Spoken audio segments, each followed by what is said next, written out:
Sweet. So it's already recording? Okay. Virtually all the way from Ann Arbor, Michigan, we have the pop indie group, the Kelseys. The Kelseys first came into the music scene off of the 2016 single, Head Over Heels, an upbeat single that I could totally see playing down the hallways of a John Hughes high school. The band is not afraid to speak out on issues they see important through song and actually have a huge supporter in Vermont Senator Bernie Sanders. The Kelseys have also embarked on a daring quest to release a single each month, which started all the way back in September 2020. And without further ado, here are the Kelseys. Thanks, hey, how's it That was going? such a cute intro. Why, thank you. So I just want to say thank you so much for coming on to Radio DePaul for this interview. It really means a lot. So when I first heard your band name, I was incredibly curious to see how you guys came up with it. And I actually really love the story behind it and was wondering if you wouldn't mind telling our listeners how you came up with the name. Yeah, for sure. So it's a bit of a funny story. We formed our group freshman year of college at the University of Michigan, and we had been practicing for a couple months, and not months, sorry, weeks. And so we wanted to play our first show and realized we did not have a name. And so we had like a couple of names thrown out. We spent like multiple dinners where the sole conversation was like, let's just come up with as many band names as possible. And I mean, there's so many different criteria you have to go through because with 4 people, it has to sound cool. It has to sound cool to everybody. But then also like, you got to make sure there's not like another musical group that's like fairly large that has that name. So yeah, it's a difficult task, but we essentially did not have one before our first gig, and we're walking to our first gig nameless. And then we walked by the Kelsey Museum of Archaeology at the University of Michigan, and the idea popped into my head to be the Kelseys, and we were like, you know what, let's roll with it for this first show, and maybe we can change it later, but we never changed it. So I love that story because there's so many cool names of buildings on college campuses. So there have been a lot of bands over the years to come from Michigan, such as more mainstream artists such as Iggy Pop and Madonna. And then there's a growing number of indie bands such as Citizen, Mover Shaker, and of course the Kelseys. And so I was wondering, how would you say that the Michigan soundscape has really influenced your sound? Sound-wise, I don't know if it's been as cohesive as it once was. I think they're like when Wolfpack was here, here as in the University of Michigan, like there was definitely, I think, like a period of like that funk jam band sort of thing was like gaining momentum. And before that, there was like sort of, I would say a more vibrant community of like stuff that was had more of an edge to it, like Citizen. But now it feels a bit more like singer-songwritery. There are some smaller like DIY venues, but I don't think it's like as established as it once was. yeah, I don't think we were as shaped by the scene as a lot of, I guess, popular bands have been in the past. Like, we definitely loved a lot of the music that we saw in the area, and a lot of our friends, great friends that we met through Michigan, great musicians. But yeah, I don't know. I'm like trying to think of like whether or not like we really kind of like shaped our sound or influenced our sound based off of any of these people. Gotcha. So I am actually an environmental studies major, and I was super duper excited to discover your song Save the World. I was so excited because I love environmentally aware songs, and I love that we're seeing sort of a shift to more of these eco-conscious songs. So I was wondering if there was a particular story, event, or cause that inspired you guys to make a sort of environmental anthem. Save the world. There's a lot. Yeah. All throughout college, I was in a fraternity called Epsilon Eta, which is focused on like pre-professional environmentalism. So it was interdisciplinary, but everyone was an environmentalist and like trying to figure out how to actualize that in their field.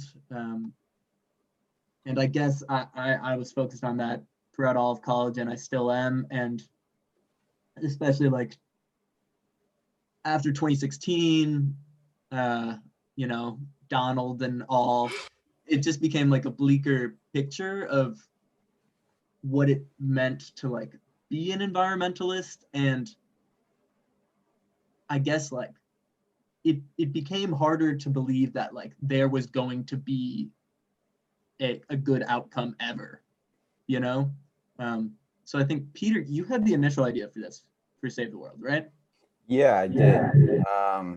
And I'm trying to think if there was a moment that like sparked it. And I mean, for me, I have been a vegan for over 3 years now. And I mean, it was for multiple reasons, but a big part was it just pained me so much to see how much the animal agriculture has like affected our environment. So that has always been like a big part of me and my identity. And yeah, I don't know, one day I just kind of like was really like thinking about everything. I mean, it must have been last year. I don't even know what would have happened, but yeah, the idea of just like, I wish I could save the world just like sparked into my head. And you know, like I feel like everybody like kind of feels like that. And like you take these like actions throughout your life, like me choosing to be a vegan, and like hopes that you can like do something to save the world. And it like feels good, but at the same time you like also just feel this like uselessness of like, am I actually doing anything? Like, even if I did all these amazing things, am I actually going to like contribute to saving the world? So yeah, that's kind of like, I guess, the general vibe around it. Evan, I can see you want to talk.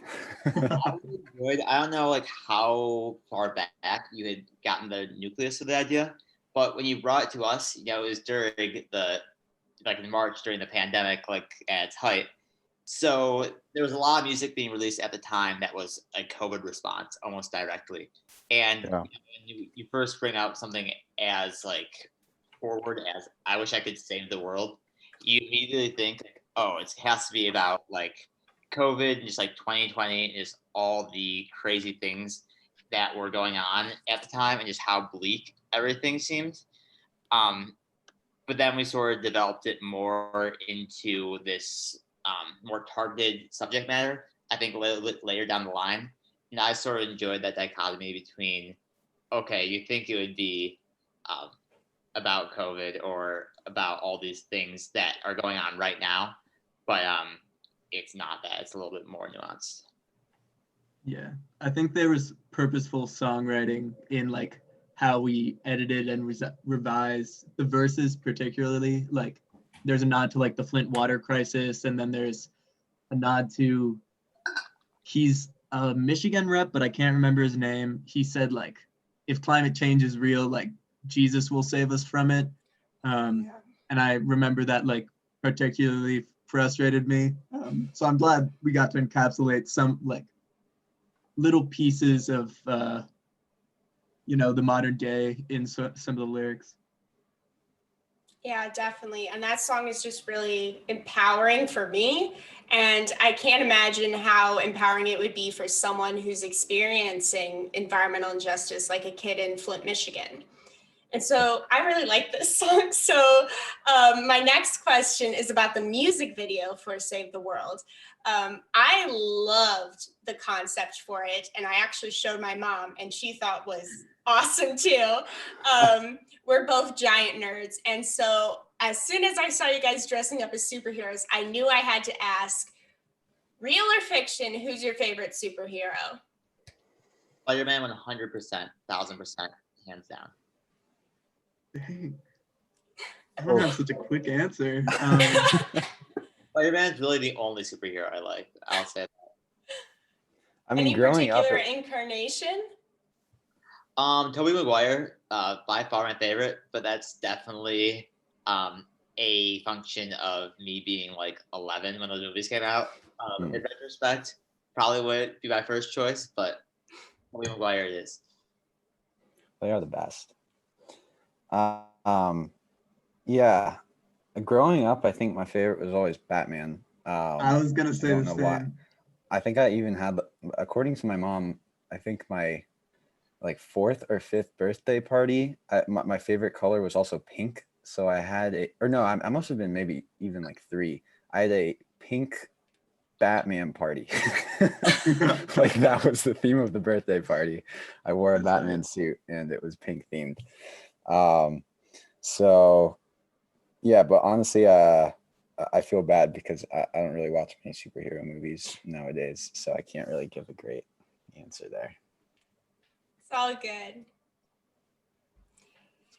So Josh, do you have any superhero, or are you still thinking about it? I mean, I'd probably say Batman. Like, I don't know. I was just thinking about, like, I don't really like Marvel or most of those movies, but I would Oof. still, the Christopher Nolan Batmans, those ones, like, I'd still watch them any day of the week. Like, I think those are awesome movies. So there is a DC and Marvel divide in the band. We have discovered that.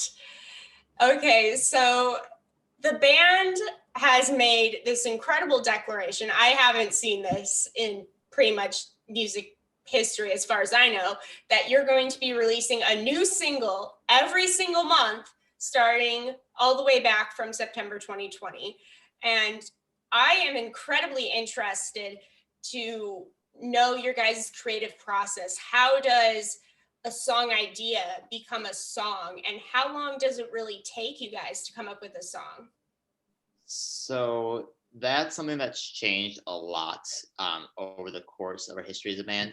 And I think a lot of it has to do with our maturity as songwriters. I think we've definitely grown a ton from like freshman, sophomore year when I first started writing. Originally, we'd bring a song to rehearsal, we'd workshop it, and then we get to where like, oh, we could gig it live.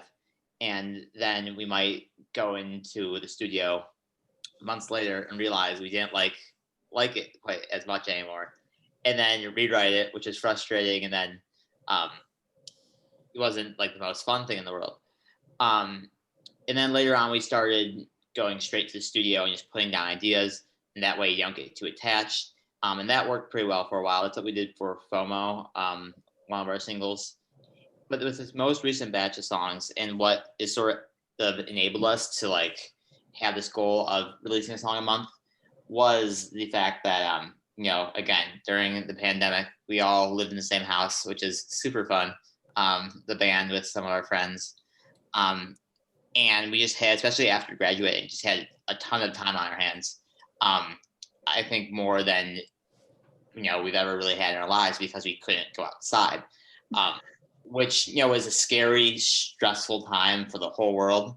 But at the same time, it was pretty cool to just like be able to make music almost all day, every day, and really allowed it for a lot of creative breath, because we had the time to work on 10, 11 songs at a time. So you're not putting too much stock into every single decision. Whereas if you only have 2 or 3 or 4 songs, there's not as much opportunity to experiment with things because there's just less airtime.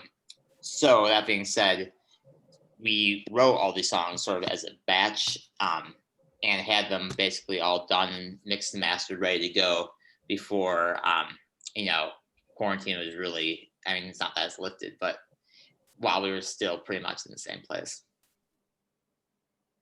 Got it. Thank you so much. That's really insightful, and I really appreciate hearing that, because I always wonder about the songwriting process and how exactly you get from an idea to a song. So that was really, really interesting to hear.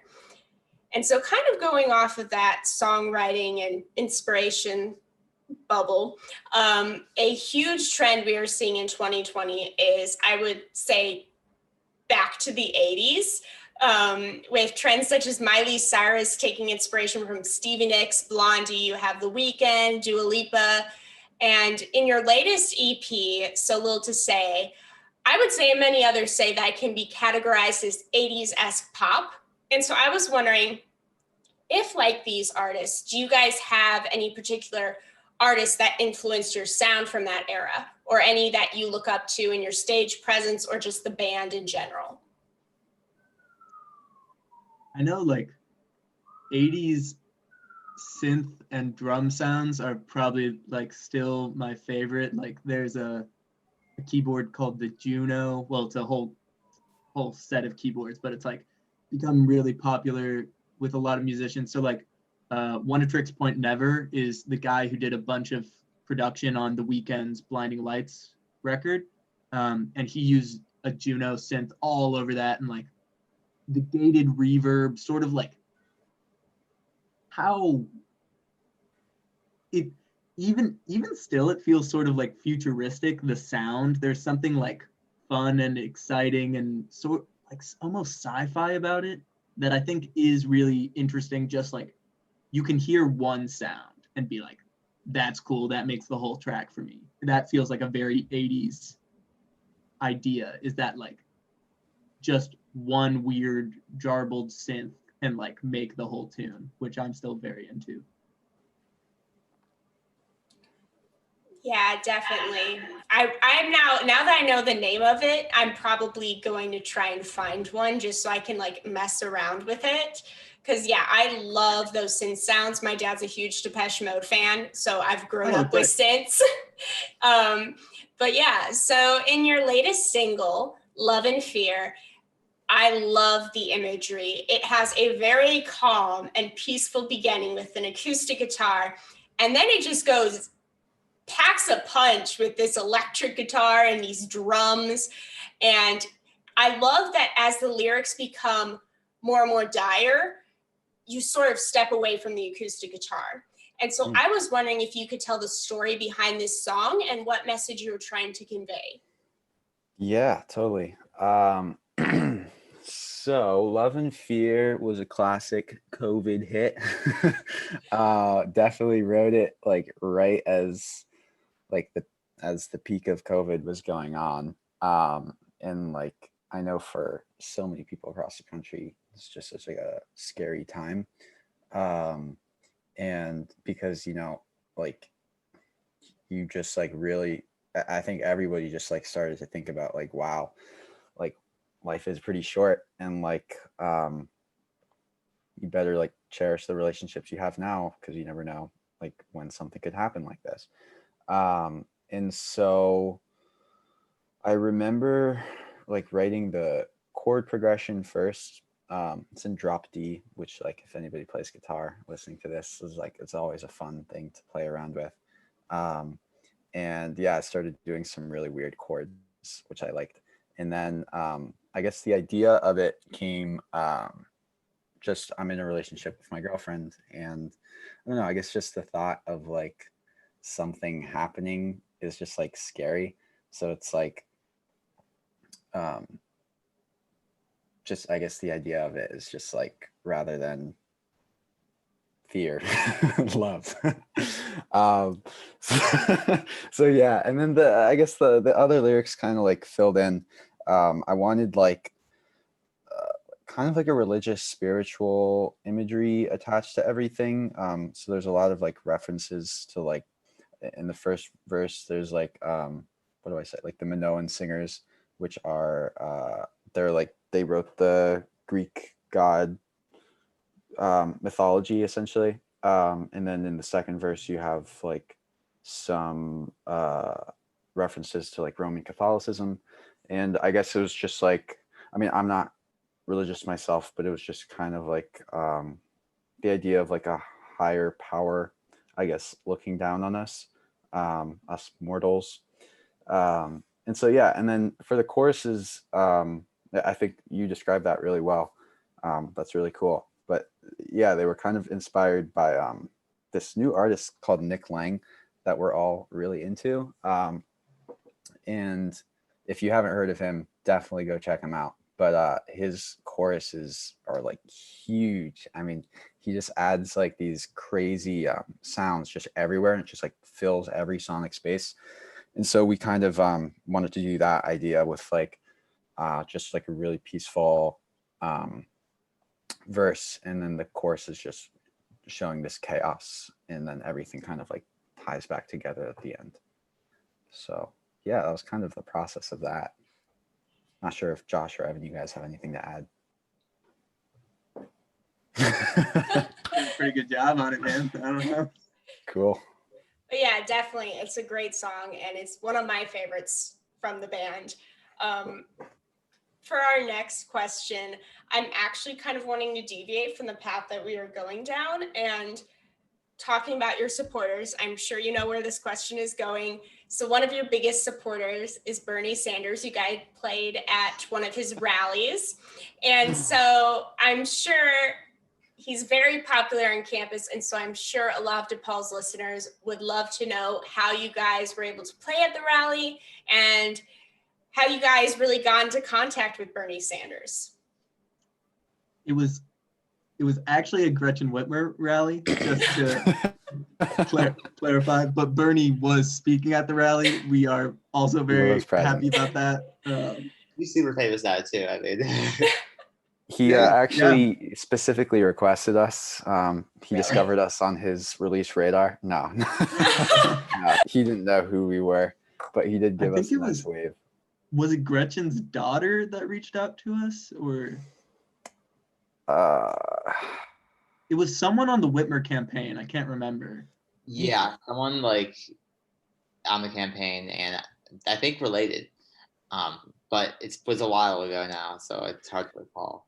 Yeah, it's a little muddy, but it was cool. It was sort of funny. Rackham, it was in Rackham Auditorium, which is incredibly formal. And I remember the sound guy asked us if like we needed like sheet music stands and like right things for our sheet music. And I was like, oh no, they think we're something very different.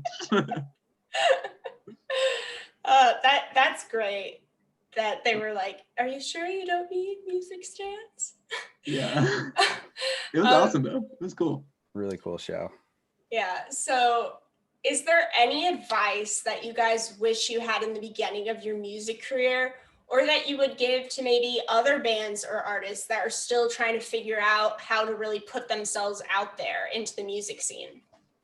Learn to record as soon as possible. Like, it's like you've got to go digital as soon as possible and like start releasing stuff, and learning how to properly record your stuff. Like, you don't even need that expensive. Like, our equipment is probably the cheapest you could get. I mean, like a Scarlett interface and like a decent mic and some headphones, and then like a DAW of your choice. It's not cheap, but it's like, if you can make that investment, like, I'd definitely say it's the best first step you can do.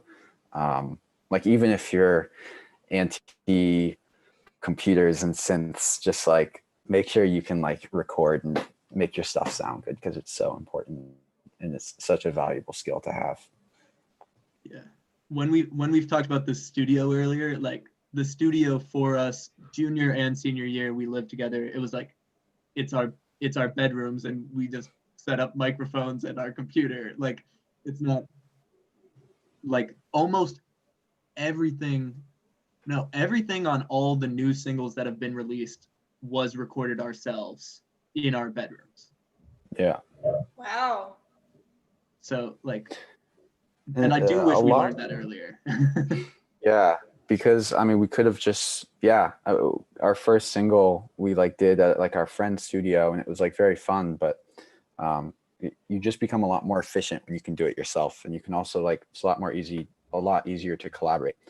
And like, yeah, a lot of the biggest hits you hear nowadays are, a lot of these pop stars are doing it in their home studios, with pretty shitty equipment as well. So it's crazy what technology has done for the music world. Definitely. Other than that, I don't know, learn to market yourself well. Like Spotify is like biggest player. Evan, you seem anxious. Because I keep repeating myself because of the iron and stuff going around me. So like you can tell I'm about to say something. So You always have that classic. Like, you're so patient. yeah. I'd say something I wish I knew earlier. If I could like tell myself some advice, like freshman year, me some advice, would probably be from a songwriting perspective, like don't be afraid to change things, and also don't get too attached to something, because that was something that like I definitely struggled with like at the beginning, where that you'd come up with a part and like also we play it live, and there's nothing wrong with like thinking, oh, like this part's really good, but when you get too attached to something, then it's like not productive in terms of coming up with the best song. It might be a really cool part, but what is the best part for that song may not necessarily be that really cool part. So you just like can't take it personally and like can't get too attached to something, and then the end result will probably be a lot better than what that initial idea was. So it's just some wisdom you get as you mature and get older, I guess. Yeah. So our last question is a rather cliche question. I must preface this. But as a budding indie band, I think it is really important to ask, where do you see the band in a couple of years? Like, what are the Kelseys' next steps as a band? Any projects, any goals, like be in a movie, stuff like that? I want 4 Grammys, a world tour. No, it's we baby got- steps. We have another single coming out actually this week. Little Satellite comes out, which is another one we recorded in our bedrooms. And then we have 4 more coming next year, like the start of next year. And those, 2 of them have videos behind them. So we're trying to push those more. We're trying to like, I don't know, collaborate with people to do more visual stuff. Because I think one thing we've always focused on music. We're musicians, like that's what we do. But like, I don't know, it's good to expand your content and sort of be able to provide entertainment in various ways. So I think we're trying to release consistently and then grow in that way. Grow digitally, especially. I don't know, like given the pandemic, it is difficult to see when live music is going to be easily accessible again. But like, streaming is going strong. Whether that's a double-edged sword, but like streaming is going strong. So for right now, I think we're putting a lot of our effort and energy and time into like streamable content, for lack of a better word. Yeah, I'm actually really excited to hear that the song will be dropping this week, because hopefully that means that I can play it for the radio show, which will be really exciting. Awesome. Yeah, so again, thank you guys so much for coming on to Radio DePaul, and I'm incredibly excited to see the band's next single, Satellite. And so without further ado, we are going to be playing the latest single from the band,